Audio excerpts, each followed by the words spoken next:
Hello there you guys, welcome to another of my videos.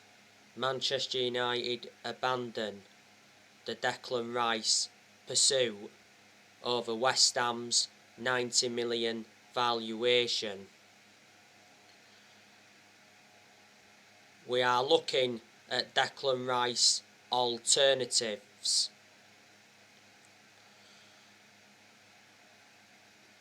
Now earlier on this season, it said Manchester United identified Declan Rice as #1 midfield transfer target for next summer, because it said Declan Rice is likely to leave West Ham next summer as he targets a club offering Champions League football.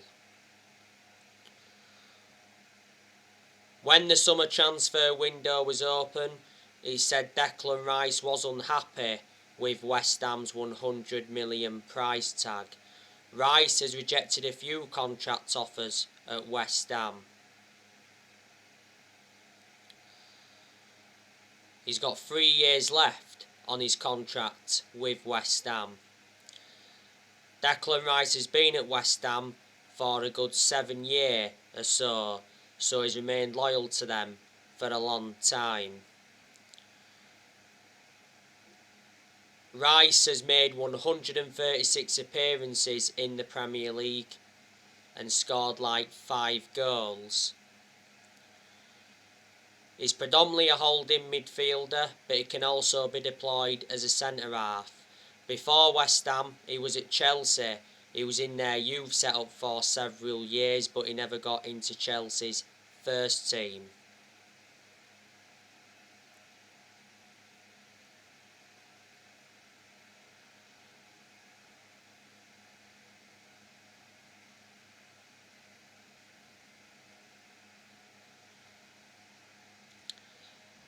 Now, I'm going to give you my predictions for the Manchester United Aston Villa game. So I'm going to go with 3-0 to Manchester United. And the goal scorers, I'm going to go with Cristiano Ronaldo. I think he'll get 2. And I think Bruno Fernandes will score.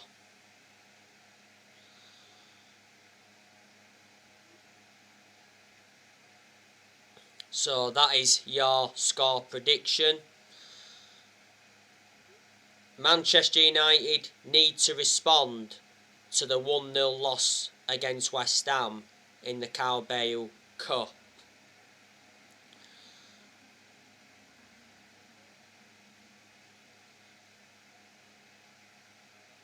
Now, we've got a good record against Aston Villa. We seldom lose to them. The last time Aston Villa beat us at Old Trafford was back in 2009. It was a goal from Agbonyahal.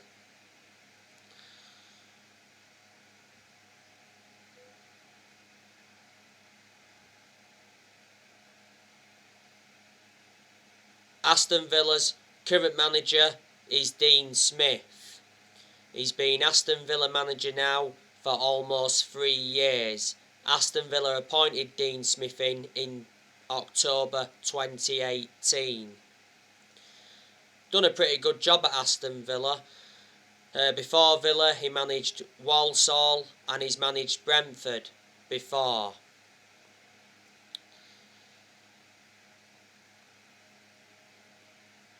And Villa have got a pretty good squad. Obviously, they've got Danny Ings. He's made an impact at Aston Villa.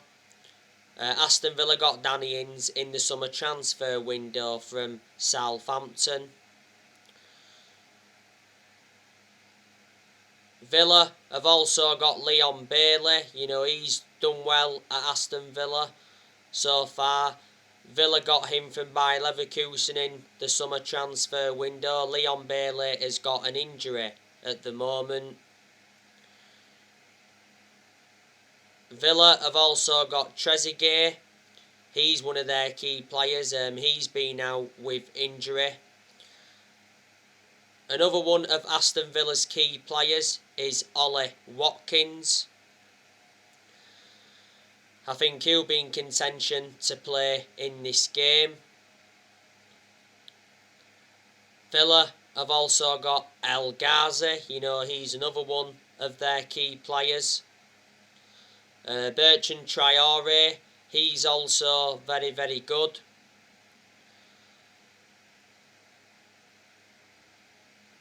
John McGinn, he's good. Aston Villa have confirmed that he will be playing tomorrow. He's just come back from injury, so that's good news from an Aston Villa perspective. Aston Villa have also got Douglas Luiz. Matt Targett, I think he's now back from injury, and he's good. Aston Villa re-signed Ashley Young in the summer transfer window. So if Young plays in this game, he will be reuniting with Man United. We had Ashley Young for like 8 years, so he was a long-serving player for us. Villa have also got Axel Tuanzebe. Tuanzebe can't play in this game because it's his parent club.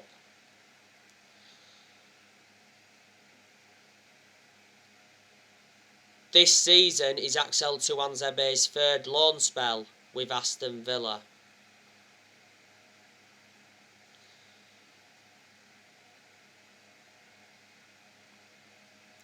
Villa have also got Buendia, who they brought in the summer transfer window.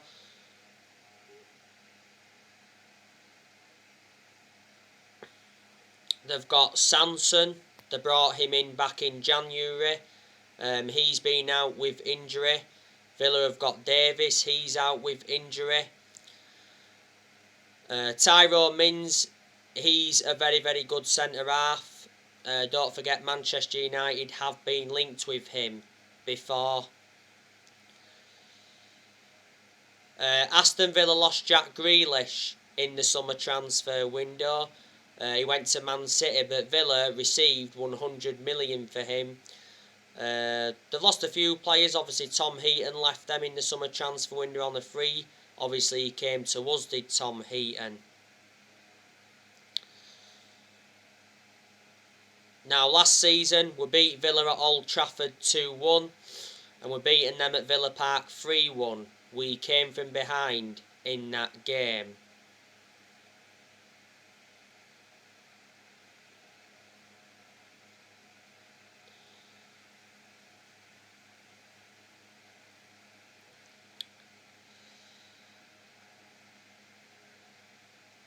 By the way, Edison Cavani, he's back in the squad for this game against Villa, because Cavani was recently absent.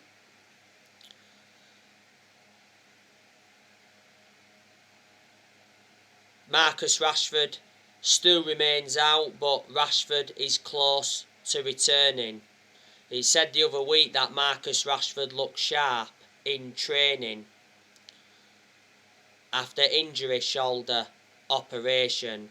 Will look much better though when Marcus Rashford comes back into the team.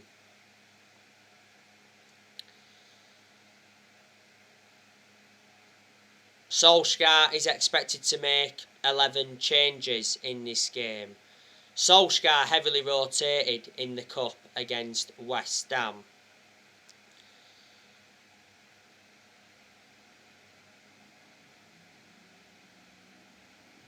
Like I updated you on my last video, Solskjaer has sent a warning to the players, telling them they can't expect to win matches.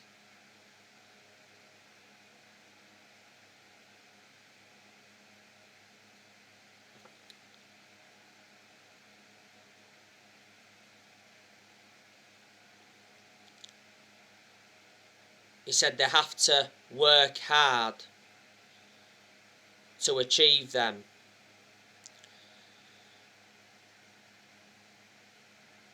Now, the video I did this morning, I was talking with you about Ole Gunnar Solskjaer.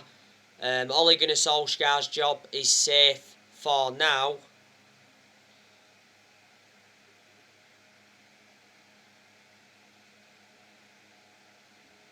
But the future may depend on the Champions League.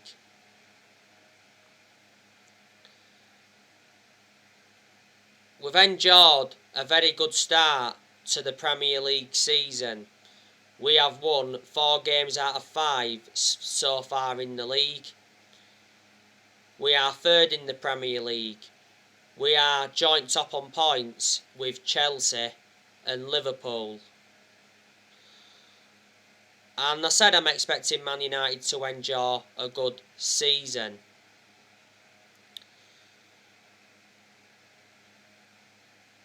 Obviously, our board have got a lot of trust in Solskjaer.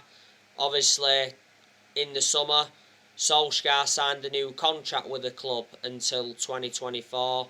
There's an option of a further year. And like I mentioned, we made a mistake giving him that new contract, because I can assure he won't see it out.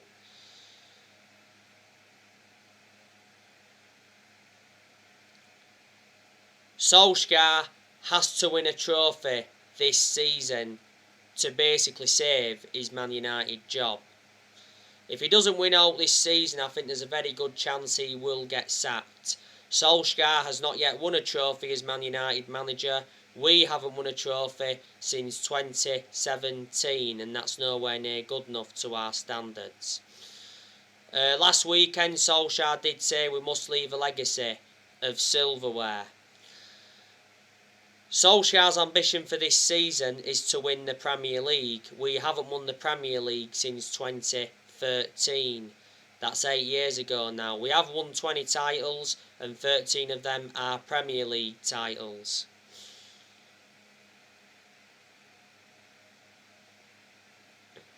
The other week there was rumours about Antonio Conte. It said Antonio Conte would accept the Man United job if Solskjaer was to be sacked. Antonio Conte wants a winning project, so he's rejected Arsenal and Tottenham. Conte is available because he left Inter Milan at the end of last season.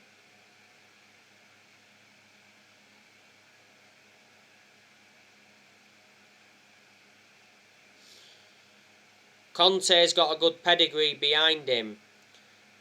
Won a lot of trophies in his home nation. Also managed in the Premier League before. In his first season with Chelsea, he won the Premier League. And some people may think Conte would do a good job at Man United if he came in and he'd suit the strappings of the club.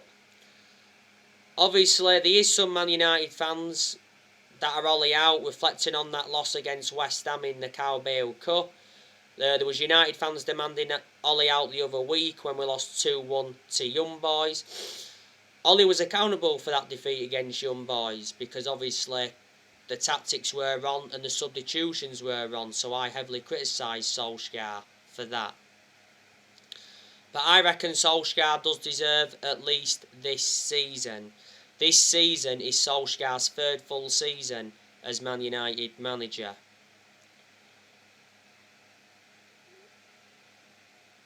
Solskjaer has managed over 150 games as Man United manager in all competitions. Solskjaer has been in charge of Man United now for almost 3 years. Reflecting now on he's been at the football club, he has gained some managerial experience and he's learned quite a bit on the job. There's still plenty of things Ollie's got to learn because he's still a young coach. I've told you I have my concerns about Ollie, but I also have positives on Ollie as well. I think in certain aspects Ollie has brought consistency back.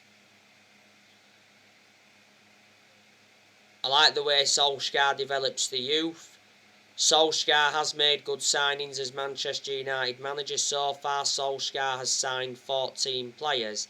and we've spent like 441 million so far under the Solskjaer era. Solskjaer has endured 5 transfer windows as permanent Man United manager. So in the summer of 2019, Ollie recommended Daniel James and Wan-Bissaka and Harry Maguire in. January 2020 brought Bruno Fernandes in and Odion Ighalo in on loan. We let Ighalo go in January. In the summer of 2020 brought Donny van de Beek in, Edison Cavani, Alex Telles, Amad Diallo and Facundo Pellistri. We loaned Pellistri out in the summer transfer window, and in this year's summer transfer window, Ollie recommended Tom Heaton in, Jadon Sancho, Rafael Varane, and re-signed Cristiano Ronaldo after 12 years. Solskjaer's also got rid of a lot of players since he's come in, which he knew he had to do. You know, he's loaned quite a few players out. In the summer transfer window, we loaned Ethan Laird, Andres Pereira, Axel Tuanzebe, Brandon Williams, Tahith Chon and Facundo Pellistri. He's let a lot of players go permanently. Obviously, we let Daniel James go in the summer transfer window. We sold him to Leeds for 25 million. Solskjaer released Romero and Joe Pereira. Back in January, offloaded Foster Mensah, Odion Ighalo and Marcus Rojo. Solskjaer's let players like Young go, Valencia go, Darmian go, Smalling go. Also offloaded Angel Gomez, offloaded Herrera, Fellaini, Lukaku and Sanchez. So they're a lot of the players he's got rid of permanently. In Solskjaer's first full season, he got us to 3 semi-finals and he got us a 3rd place finish. In his second full season, which was last season, he got us to the Europa League final.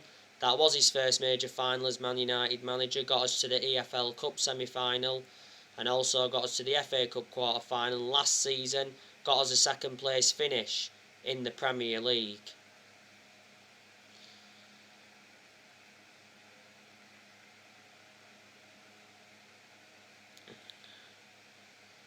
And in general, I've got to turn around and say Solskjaer has done a good job to say the current squad he was left with when he got appointed in as Man United manager.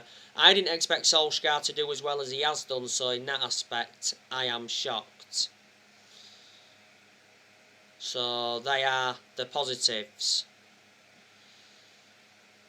But like I've said to you before, when we are inconsistent and when we've been inconsistent, not all of the blame stems from Ollie. Obviously, he's accountable for certain things.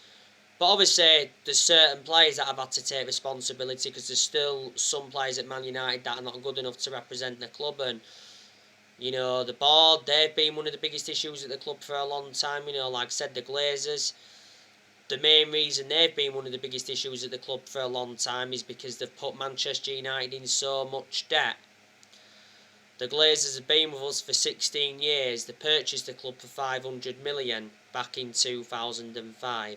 But to be fair, the Glazers backed Solskjaer in this year's summer transfer window, but only because they'd been persuaded to.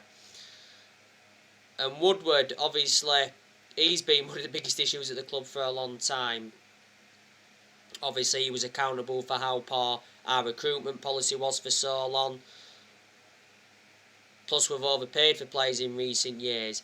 Woodward should have never been put into that position in the first place, where he makes the footballing decisions. You know, Woodward's leaving Man United. It got announced he was leaving back in April when that European Super League came into the equation. He's had a 16-year association with the club.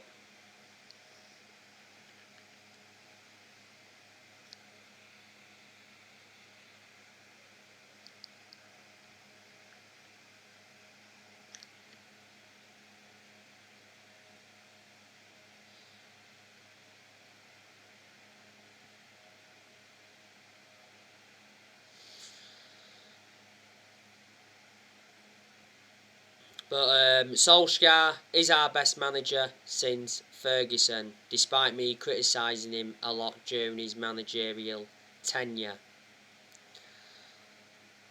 Man United are going to sell players next year. Well, last weekend it said Solskjaer is ready to sell up to 7 players in January, including Martial and Donny van der Beek. Man United are ready to sell Anthony Martial. We're ready to accept offers of 40 million for Martial. Martial's finished at Manchester United. Barcelona are considering making a move for him next year. Tottenham are in for Martial, while Martial's been a long-term target for Tottenham. And he's open to joining another Premier League club. Martial played against West Ham in the Cup, struggled to make an impact. A couple of chances fell for him, but didn't convert them. His finishing was poor, and for the vast majority of the game he looked isolated. I wanted Martial to leave in the summer transfer window. Don't forget, on deadline day in the summer transfer window, Martial rejected the chance to join Lyon on loan. Martial has been at Manchester United for 6 years. He's got 3 years left on his contract. He's scored 78 goals in 264 appearances in all competitions. We got Martial in a deal worth 58 million from Monaco back in 2015. Last season, Martial was out of a knee injury for a while. Ollie was the one that gave Martial that number 9 shirt. Donny van der Beek.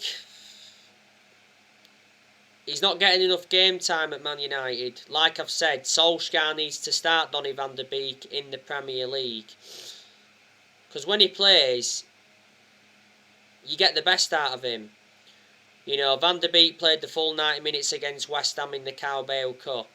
Put a very good performance out. He showed good attacking intent, made some good runs, got into good positions.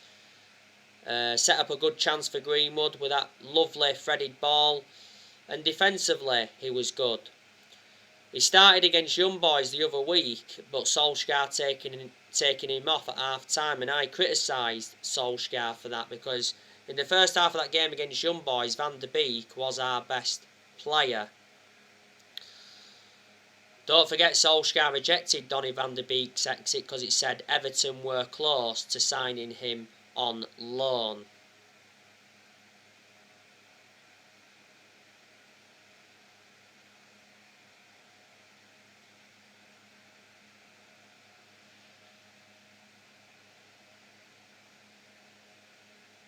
Many clubs have been in for Van der Beek. Inter Milan have, been in for him. Don Hutchinson, earlier on this week, told Donny van der Beek he must leave Man United to save his career, and not so long ago, Pauline said that Van der Beek has absolutely no chance of staying at Man United.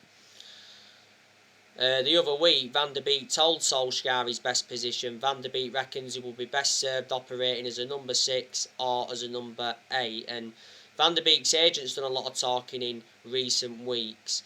But this season is Van der Beek's second full season at Man United. Most of Van der Beek's appearances last season came from the bench. I recall him starting just 4 games in the league last season.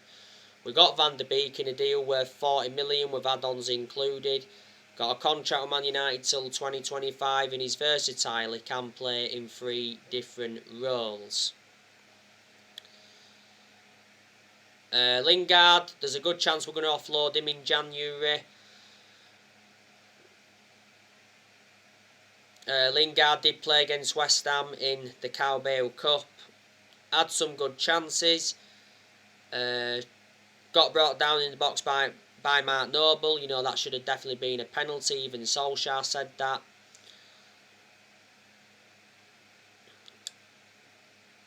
He was greedy on the ball though, wasn't he? Against West Ham in the Cup. He reunited with West Ham. Lingard obviously came off the bench against West Ham in the league last week and scored the winning goal. And what a goal that was. Prior to that game in the league though, Solskjaer said Lingard will be a Man United player next season. He said he's read through and through. We are looking to extend his contract. Lingard's current contract at Man United expires next year. The other week, Lingard rejected a new Man United contract offer over playing time concerns, despite him being in the last year of his deal. Lingard's been part of the club for a long time, and earlier on this season, Solskjaer did confirm that Lingard remains part of his plans. Despite that, ongoing speculation. Last season, Lingard enjoyed a 4-month loan spell with West Ham and he made an impact.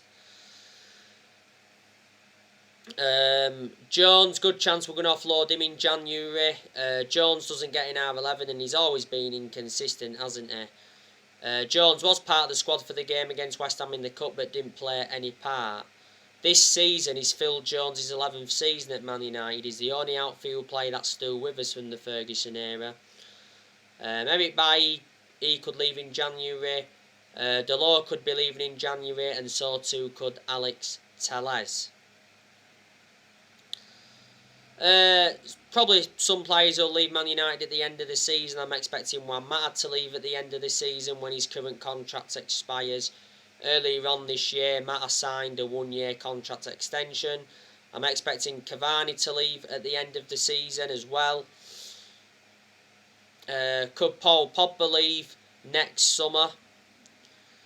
Well, it recently said that Juventus have no plans to re-sign Paul Pogba next summer when his contract expires. Well, the other week, Paul Pogba's agent Mino Raiola suggested that Paul Pogba could return to Juventus from Man United on a free next summer, because Mino Raiola did mention that Turin is still in Paul Pogba's heart. Pogba did enjoy 4 good years with Juventus before he rejoined Man United. The other week, Paul Pogba's brother Matthews Pogba said that Paul Pogba is yet to decide on his future and his contract situation is up in the air.